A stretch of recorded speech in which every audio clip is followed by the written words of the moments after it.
മലപ്പുറം ജില്ലയിലെ 3 നിയമസഭാ മണ്ഡലവും കോഴിക്കോട് ജില്ലയിലെ 1 മണ്ഡലവും വയനാട് ജില്ലയിലെ 3 മണ്ഡലവും ഉൾപ്പെടുന്ന വയനാട് ലോക്സഭാ മണ്ഡലം രൂപീകൃത കാലം മുതൽ കോൺഗ്രസിന്റെ കുത്തക സീറ്റാണ്. ന്യൂനപക്ഷ വോട്ടുകൾ നിർണായകമാകുന്ന മണ്ഡലത്തിൽ ആദ്യം പ്രാദേശിക നേതാക്കളെ പരിഗണിക്കാമെന്ന ചർച്ച ഉയർന്നു വന്നിരുന്നുവെങ്കിലും ഇത് പാർട്ടിക്കുള്ളിൽ അസ്വാരസ്യത്തിന് ഇടയാക്കാൻ സാധ്യതയുണ്ടെന്ന വിലയിരുത്തലിലാണ് പ്രിയങ്കയിലേക്ക് തന്നെ കാര്യങ്ങൾ എത്തിയത്. ഇപ്പോൾ രാഹുൽ ഗാന്ധി അല്ലെങ്കിൽ പ്രിയങ്ക വേണമെന്ന മുസ്ലിം ലീഗ് അടക്കമുള്ളവരുടെ താൽപര്യം പരിഗണിക്കപ്പെട്ടിരിക്കുകയാണ്. അതോടെ വയനാട് ലോക്സഭാ മണ്ഡലത്തിലേക്ക് രാഹുൽ ഗാന്ധിക്ക് പകരം ഗാന്ധി കുടുംബത്തിൽ നിന്ന് തന്നെ ഒരാൾ എത്തുന്നു. രാഹുൽ ഗാന്ധിയുടെ സഹോദരി പ്രിയങ്ക ഗാന്ധി എത്തുന്നതിന്റെ ആവേശത്തിലാണ് കോൺഗ്രസ് പ്രവർത്തകർ. അതായത് റായ്ബറേലി പോലെ ഗാന്ധി കുടുംബത്തിന്റെ വിശ്വസ്ത മണ്ഡലമായി വയനാടിനെ കോൺഗ്രസ് കണ്ടിരിക്കുന്നു എന്നതിനെ കൂടുതൽ വെളിവാക്കുന്നതാണ് പ്രിയങ്കയെ മത്സരിപ്പിക്കാനുള്ള തീരുമാനം. റായ്ബറേലിയിൽ ഇക്കുറി സഖ്യകക്ഷി കരുത്തിലാണ് രാഹുൽ ഗാന്ധി വൻ ഭൂരിപക്ഷത്തിൽ വിജയിച്ചത്. BJPയുടെ ശക്തമായ പ്രവർത്തനം കൊണ്ട് കൈവിട്ടുപോകാൻ സാധ്യതയുണ്ടായിരുന്ന മണ്ഡലമാണ് റായ്ബറേലി. എന്നാൽ വയനാടിനെ സംബന്ധിച്ചിടത്തോളം അത്തരം പ്രശ്നങ്ങളൊന്നുമില്ല എന്നതും അനുകൂല സാഹചര്യമാണ്. പൂർണ്ണമായും UDFന് വിജയം ഉറപ്പിക്കാനാകുന്ന മണ്ഡലം എന്ന് വയനാടിനെ വിശേഷിപ്പിക്കാം. മണ്ഡലത്തിലെ രാഷ്ട്രീയ കാലാവസ്ഥ നോക്കുകയാണെങ്കിൽ പ്രിയങ്കയ്ക്ക് തിരഞ്ഞെടുപ്പ് രംഗത്തേക്ക് ഇറങ്ങാവുന്ന തരത്തിലുമാണ്. അതുകൊണ്ട് തന്നെ പ്രിയങ്കയുടെ വരവ് കോൺഗ്രസിന്റെ ആത്മവിശ്വാസം കൂട്ടുന്നുണ്ട്. രാഹുൽ ഗാന്ധിക്ക് പകരം പ്രിയങ്ക ഗാന്ധി എത്തുമ്പോൾ പ്രിയങ്ക ഭൂരിപക്ഷം എത്രത്തോളം ഉയർത്തുമെന്നത് തന്നെയാണ് പ്രധാന ആശങ്ക. വയനാട്ടിൽ ആദ്യം രാഹുൽ ഗാന്ധി ജയിച്ചപ്പോൾ 4,31,000-ലധികം വോട്ടിന്റെ റെക്കോർഡ് ഭൂരിപക്ഷം ഉണ്ടായിരുന്നു. രണ്ടാം തവണ 3,60,000 വോട്ടുകളുടെ ഭൂരിപക്ഷവും നേടാനായി. ഇനി പ്രിയങ്ക ഗാന്ധി എത്തുമ്പോൾ ആകാംക്ഷ ഭൂരിപക്ഷത്തിൽ തന്നെയാണ്. പ്രിയങ്ക മത്സരിക്കുമ്പോൾ ഭൂരിപക്ഷം 4 ലക്ഷം കടക്കുമെന്നാണ് കണക്കുകൂട്ടൽ. മുൻ തിരഞ്ഞെടുപ്പുകളിൽ സ്ഥാനാർത്ഥിയുടെ സാന്നിധ്യം കുറവായിരുന്നു പ്രചാരണത്തിന്. എന്നാൽ ഇത്തവണ ആ പ്രശ്നം ഉണ്ടാകില്ല. എന്നാൽ ഈ തിരഞ്ഞെടുപ്പിൽ പ്രിയങ്ക ഗാന്ധിക്ക് CPIയുടെ പിന്തുണ വേണമെന്നാണ് കോൺഗ്രസ് ആവശ്യപ്പെടുന്നത്. ഇന്ത്യ മുന്നണിയുടെ ഭാഗമായ CPI ഉപതെരഞ്ഞെടുപ്പിൽ പ്രിയങ്ക ഗാന്ധിയെ പിന്തുണയ്ക്കേണ്ടതുണ്ടെന്നാണ് കോൺഗ്രസ് നേതാവായ രമേശ് ചെന്നിത്തല പറയുന്നത്. ജനങ്ങളുടെയും UDF പ്രവർത്തകരുടെയും വികാരം പൂർണ്ണമായി ഉൾക്കൊണ്ടാണ് പ്രിയങ്ക ഗാന്ധിയെ സ്ഥാനാർത്ഥിയാക്കാനുള്ള തീരുമാനം കോൺഗ്രസ് ഹൈക്കമാൻഡ് എടുത്തത്. രാഹുൽ ഗാന്ധി വയനാട്ടിൽ നേടിയ ഭൂരിപക്ഷം മറികടന്നുകൊണ്ട് 4 ലക്ഷം വോട്ടുകളുടെ ഭൂരിപക്ഷത്തിൽ പ്രിയങ്ക ഗാന്ധിയെ വിജയിപ്പിക്കാൻ UDF പ്രവർത്തകരും വയനാട്ടിലെ ജനങ്ങളും തയ്യാറെടുത്തുകൊണ്ടിരിക്കുകയാണ്. കേരള ഭരണം ജനങ്ങൾ മടുത്തിരിക്കുകയാണ്. CPMലെ പാർട്ടി ജില്ലാ കമ്മിറ്റികളും നേതാക്കളും ഭരണവിരുദ്ധ വികാരമുണ്ടെന്ന് പറഞ്ഞിട്ടും മുഖ്യമന്ത്രി ഇല്ല എന്ന് പറയുന്നത് സ്വന്തം തൊലി രക്ഷപ്പെടുത്താൻ വേണ്ടി മാത്രമാണെന്നും അദ്ദേഹം വ്യക്തമാക്കി. ഇന്നലെ പ്രിയങ്ക ഗാന്ധി കേരളത്തിൽ വയനാട്ടിൽ മത്സരിക്കാനുള്ള തീരുമാനം വളരെ ആവേശപൂർവ്വമാണ് UDF പ്രവർത്തകരും ജനങ്ങളും സ്വാഗതം ചെയ്യുന്നത്.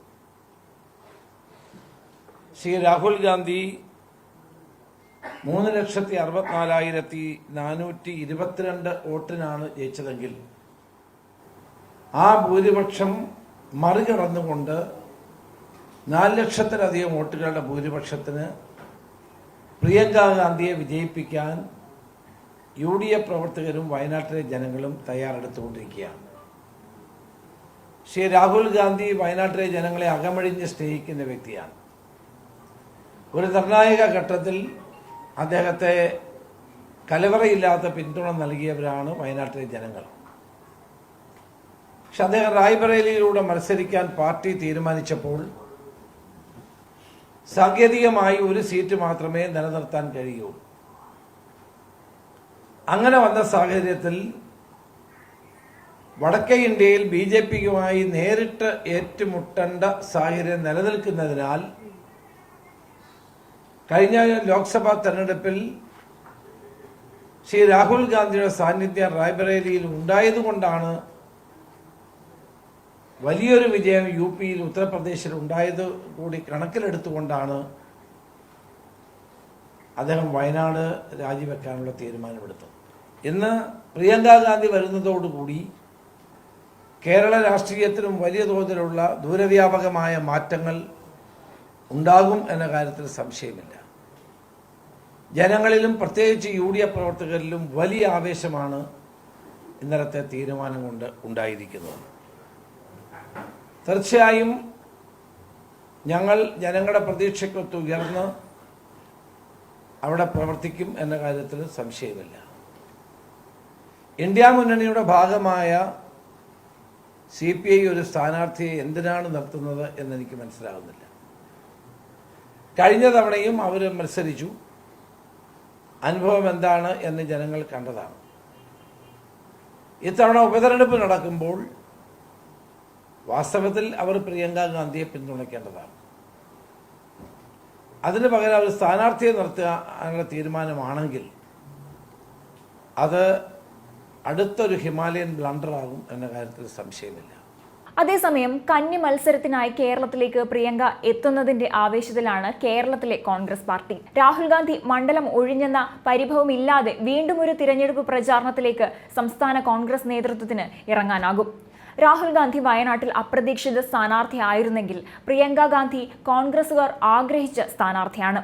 രാഹുൽ ഒഴിഞ്ഞാൽ പ്രിയങ്ക വരണമെന്നാണ് ലീഗ് നേതൃത്വം ഉൾപ്പെടെ AICCയോട് ആവശ്യപ്പെട്ടത്. സംസ്ഥാനത്ത് UDFന്റെ ഏറ്റവും വലിയ കോട്ടയായ വയനാട് ലോക്സഭാ മണ്ഡലത്തിലേക്ക് ആശങ്കയൊന്നുമില്ലാതെയാണ് പ്രിയങ്ക എത്തുന്നത്. ഇന്ത്യ മുന്നണിയെ സംബന്ധിച്ചിടത്തോളം വടക്ക് രാഹുലും തെക്ക് പ്രിയങ്കയും എന്ന രാഷ്ട്രീയ സമവാക്യം ആവേശം കൊള്ളിക്കുന്നതാണ്. നെഹ്റു കുടുംബം കേരളത്തെ ചേർത്തു പിടിക്കുന്നുവെന്ന വൈകാരികതയാണ് കോൺഗ്രസ് പ്രവർത്തകർ പങ്കുവെക്കുന്നത്. വയനാട് രാഹുൽ ഒഴിഞ്ഞതിൽ കടുത്ത വിമർശനം എതിർ പാർട്ടികൾക്കുണ്ട്. പ്രിയങ്ക ഗാന്ധി മത്സരിക്കുന്നെങ്കിലും സ്ഥാനാർത്ഥിയെ നിർത്താനാണ് CPIയുടെ നീക്കം. രാഹുൽ വയനാട്ടുകാരെ വഞ്ചിച്ചുവെന്ന പ്രതിപക്ഷ ആരോപണത്തിനും പ്രിയങ്കയിലൂടെ മറുപടി കൊടുക്കാനായി എന്നതാണ് കോൺഗ്രസിനെ സംബന്ധിച്ച് നേട്ടമായത്. 2004 റായ്ബറേലിയിൽ മത്സരിച്ച സോണിയാഗാന്ധിയുടെ ക്യാമ്പയിൻ മാനേജറായിട്ടായിരുന്നു പ്രിയങ്ക ഗാന്ധിയുടെ തുടക്കം. സഹോദരൻ രാഹുൽ ഗാന്ധിയുടെ തിരഞ്ഞെടുപ്പ് പ്രചാരണങ്ങളിലും സജീവമായിരുന്നു പ്രിയങ്ക ഗാന്ധി. 2017 ഉത്തർപ്രദേശ് നിയമസഭാ തിരഞ്ഞെടുപ്പിൽ രാഹുൽ ഗാന്ധി സംസ്ഥാനത്തെ മൊത്തം രാഷ്ട്രീയ പ്രചാരണങ്ങളിൽ ഏർപ്പെട്ട സമയത്ത് അമേഠിയിലും റായ്ബറേലിയിലും അടക്കമുള്ള 10ഓളം മണ്ഡലങ്ങളുടെ പൂർണ്ണ ചുമതലയായിരുന്നു പ്രിയങ്ക ഗാന്ധിക്ക് ഉണ്ടായിരുന്നത്. 2019 സജീവ രാഷ്ട്രീയത്തിൽ പ്രവേശിക്കുകയും AICC ജനറൽ സെക്രട്ടറിയായി തിരഞ്ഞെടുക്കപ്പെടുകയും ചെയ്തു. ഉത്തർപ്രദേശിന്റെ ചുമതലക്കാരിയായിട്ടായിരുന്നു പാർട്ടി നിയോഗിച്ചത്. വയനാടിനെ സംബന്ധിച്ചും പ്രിയങ്ക ഗാന്ധി പുതുമുഖമല്ലെന്നതാണ് പ്രത്യേകത. 2019 രാഹുൽ ഗാന്ധി വയനാട്ടിൽ മത്സരിക്കാൻ എത്തിയപ്പോൾ തിരഞ്ഞെടുപ്പ് ക്യാമ്പയിനുകളിൽ സജീവമായിരുന്നു പ്രിയങ്ക ഗാന്ധി. ഇതിനു പുറമെ രാഹുൽ ഗാന്ധിയുടെ MP സ്ഥാനത്തിന് അയോഗ്യത വന്നപ്പോൾ ജനങ്ങളെ കാണാൻ വയനാട്ടിലെത്തിയപ്പോഴും പ്രിയങ്ക കൂടെ ഉണ്ടായിരുന്നു. അന്ന് ഒരു ജനത മുഴുവൻ രാഹുലിനും പ്രിയങ്കയ്ക്കും പിന്നിൽ അണിനിരന്നിരുന്നു. രാഹുലിനെ അയോഗ്യനാക്കിയതിന്റെ പ്രതിഷേധം കൽപ്പറ്റയിലെ തെരുവിൽ ആർത്തിരമ്പുകയും ചെയ്തിരുന്നു. ഒടുവിൽ വയനാട്ടിൽ 2ാം വട്ടവും രാഹുൽ മത്സരിക്കാൻ എത്തിയപ്പോഴും ക്യാമ്പയിനുകളിൽ പ്രിയങ്ക ഗാന്ധി സജീവമായിരുന്നു. മുഖ്യമന്ത്രി പിണറായി വിജയനെ അടക്കം ശക്തമായ ഭാഷയിൽ വിമർശിച്ചുകൊണ്ട് കത്തിക്കയറിയ പ്രിയങ്കയ്ക്ക് അന്ന് വൻ വരവേൽപ്പാണ് വയനാട്ടുകാർ നൽകിയത്. 2 മണ്ഡലത്തിലും വിജയിച്ച ശേഷം വയനാട്ടുകാരുമായി ആജീവനാന്ത ബന്ധം തുടരുമെന്നും വയനാട്ടുകാർക്ക് സന്തോഷം നൽകുന്ന തീരുമാനം എടുക്കുമെന്നും പറഞ്ഞ രാഹുൽ ഗാന്ധി തന്നെ പ്രതിസന്ധി കാലത്ത് സഹായിച്ച് ജനതയ്ക്ക് നൽകുന്ന ഏറ്റവും നല്ല മറുപടിയായി പ്രിയങ്കയുടെ സ്ഥാനാർത്ഥിത്വം മാറിയിരിക്കുകയാണ്. കോൺഗ്രസിന്റെ ഉറച്ച മണ്ഡലമായ വയനാട്ടിൽ നിന്ന് പ്രിയങ്ക ഗാന്ധി ജനവിധി തേടുന്നതോടെ വലിയൊരു ചരിത്രത്തിനു കൂടിയാണ് വയനാട് സാക്ഷിയാകാൻ പോകുന്നത്.